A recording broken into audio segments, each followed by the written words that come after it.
Hi, everybody. Joe Cioffi here, weather in 5 days and 5 minutes on this Friday evening, the 21st of June. And the hottest temperatures today across eastern Pennsylvania to southern New England. Took almost all week to get here, but we saw highs in the mid to upper 90s. Newark hitting 100 degrees, while New York City, LaGuardia Airport, topping out at 97.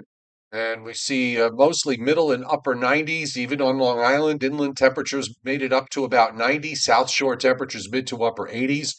In central and southern New Jersey, it was mostly mid to upper 90s. It was actually cooler, quote unquote, in the low 90s in southernmost New Jersey down to the Washington, D.C., Baltimore area. And there it was mostly low and middle 90s. Pennsylvania highs also in the middle to upper 90s. We have a little bit of severe weather this evening moving through parts of southern and southeastern New England, where severe thunderstorm watch was posted there. We've seen a few warnings go up and also some flash flood warnings. We have heat advisories and excessive heat warnings up for tomorrow from western Long Island westward to Ohio and Indiana, and also down into eastern Virginia. Flood watches are up from northern Michigan across much of Wisconsin, southern Minnesota, northern Iowa, back into southeastern South Dakota. And then we've got four severe thunderstorm watches this evening in the plains and in the Rockies, western Colorado and eastern Utah. We usually don't talk too much about storms in this area, but indeed, we're seeing severe weather risks there. And we're covered by an upper high that has now shifted a little bit further to the south.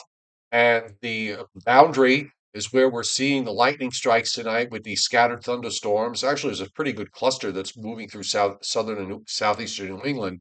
And you see the other storms forming along it. And out in the Rockies, you see a lot of lightning strikes going on there. And here's what it looks like on the radar as of 6:30 p.m. Eastern Time. Some heavy thunderstorms in eastern Connecticut, east central Massachusetts, and northwest Rhode Island, running down to along the Connecticut coast. They're moving southeastward. Now we'll see what happens. These cells could possibly survive for another couple of hours, but they will eventually start to weaken as they move southeast over Long Island. Also, some thunderstorms over parts of the Hudson Valley, some scattered cells in there. And you see a couple of warnings that were issued earlier. Busy up in areas in Minnesota and into Wisconsin and Michigan with downpours and thunderstorms there, back into parts of South Dakota. And here's what's going on in the Rockies, where we have numerous severe thunderstorm warnings up, as well as some flash flood warnings. Storm Prediction Center tonight has that whole area out to the west in a slight risk, and also the area in Connecticut and Massachusetts in a slight risk, and the tornado risk is 2 to 5% from central Montana and eastern Wyoming, and then going east northeastward from there into western Wisconsin. Now, for tomorrow, we have a marginal risk of severe weather for southern and western New England across much of east of southern New York, as well as southeastern New York State, down to about New York City, northern New Jersey, much of central and western northwestern Pennsylvania.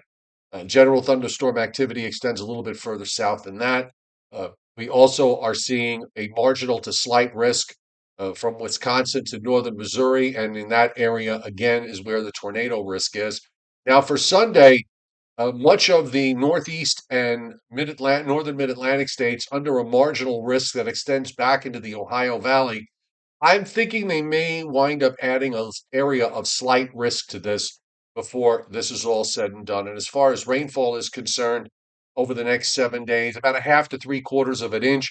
Areas that get involved in slow-moving thunderstorms could certainly wind up with much higher, especially up in Vermont, New Hampshire, and into Maine, as well as northern New York. You can see the stripe of 1.5 to 3 inches running across southeastern Canada through northern Michigan, back through central and southern Wisconsin, northern Iowa, into a small portion of South Dakota.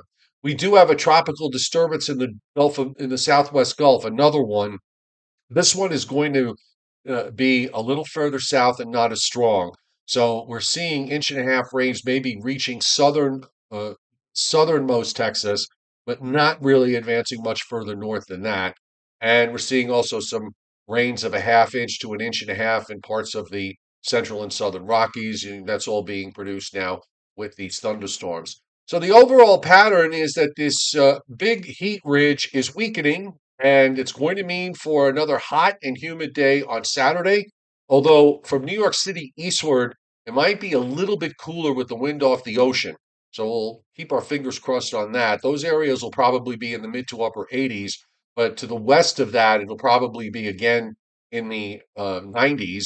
And there will be some thunderstorms in the afternoon and evening. Sunday, we've got a cold front coming through with a better chance for more widespread thunderstorm activity in the late afternoon and evening. And as long as the front keeps on moving, we'll get a humidity break on Monday, slightly cooler air, but still very warm. And that'll hold on into Tuesday before we get another front to approach with maybe some showers and thunderstorms Wednesday night into Thursday. Just a quick note of the tropics. I just want to show you here on the satellite loop the rotation that is off the coast of Georgia, about 70 or so miles southeast of Brunswick, Georgia. Definitely a circulation there, but there's not enough here to make this a tropical depression. There's a small chance that it could become reach that point where they get designated a tropical cyclone before it moves inland. But as you can see, it's very small. It's really not producing very much. And when we look at the radar in the southeast, you just have some scattered showers and thunderstorms in coastal Georgia and South Carolina.